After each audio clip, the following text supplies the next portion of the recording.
Assalamualaikum warahmatullahi wabarakatuh. Salam sejahtera bagi kita semua.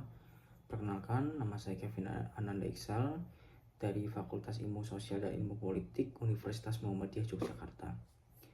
Pada kesempatan ini, saya akan mempresentasikan mengenai proposal jurnal saya yang sudah saya teliti dan saya kerjakan dengan berjudul Reshoring dan Decoupling Tren Perdagangan Global Akibat Perang Dagang USA dan China dan Pengaruh Terhadap Negara Indonesia.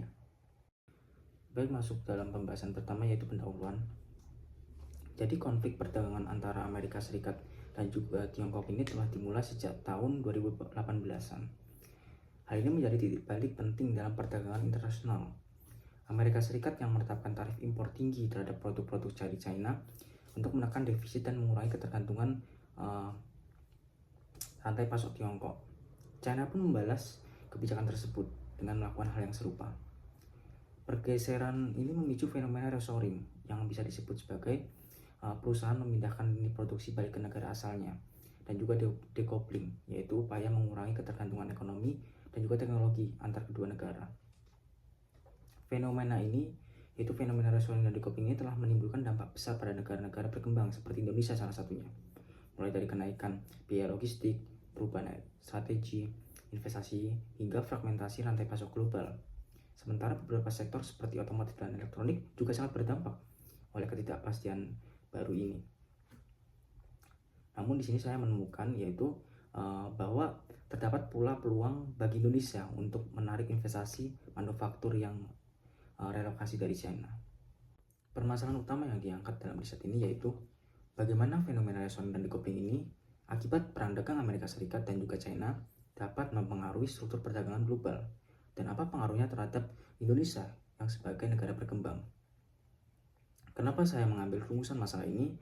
Karena menurut saya rumusan masalah ini sangat penting, mengingat Indonesia berada di posisi yang serba tanggung, baik sebagai calon penerima investasi baru maupun sebagai pihak yang terancam kehilangan pasar ekspor dan menghadapi biaya produksi yang meningkat akibat fenomena ini.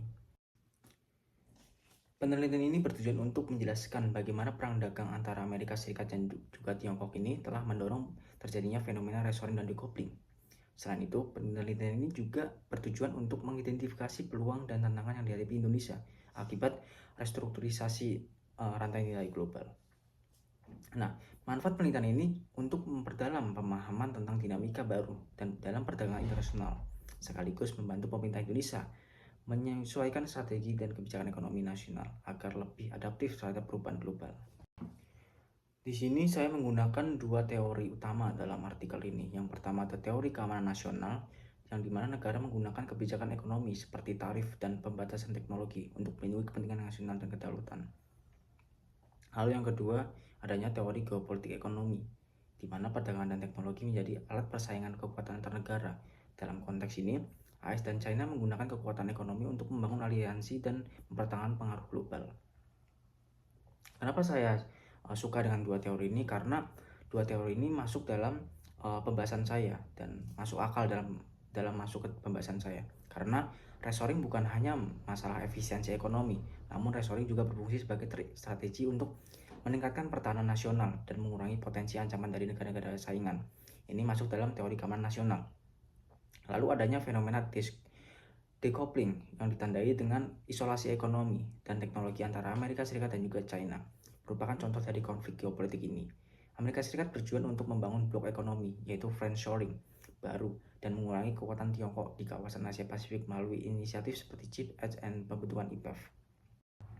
Dalam metode penelitian ini menggunakan pendekatan eksploratory serta metodologi kualitatif untuk menggambarkan hubungan sebab akibat antara kebijakan proteksionisme, reshoring, decoupling, dan implikasinya bagi perdagangan global.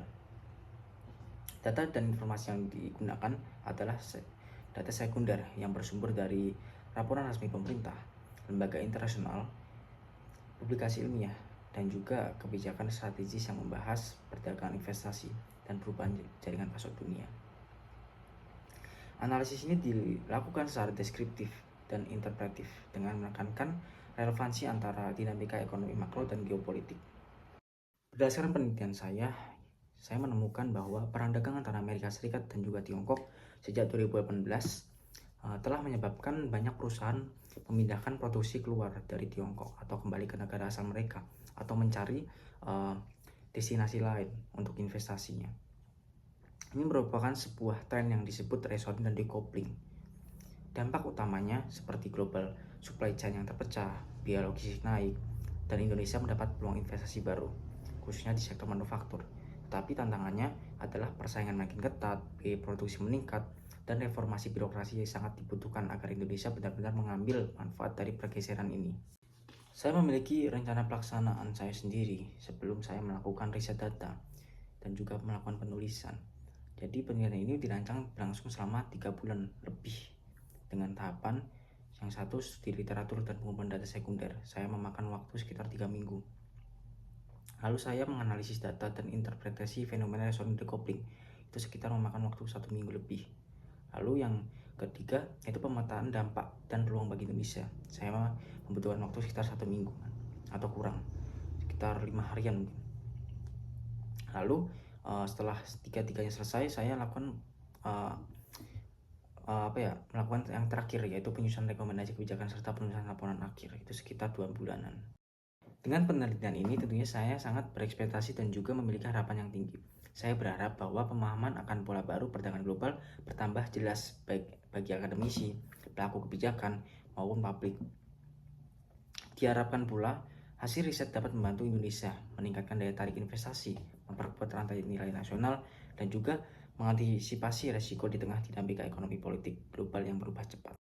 Sebagai penutup, penelitian ini menyoroti pentingnya adaptasi Indonesia terhadap restrukturisasi rantai pasok dan perubahan geopolitik pasca perang dagang antara Amerika Serikat dan juga China. Indonesia masih cepat menanggapi baik dengan memperbaiki iklim investasi maupun diversifikasi pasar ekspor agar tetap kompetitif di era global yang penuh ketidakpastian ini. Mungkin sekian saja presentasi proposal dari saya. Terima kasih atas perhatiannya. Wabillahi taufiq wal hidayah. Wassalamualaikum warahmatullahi wabarakatuh.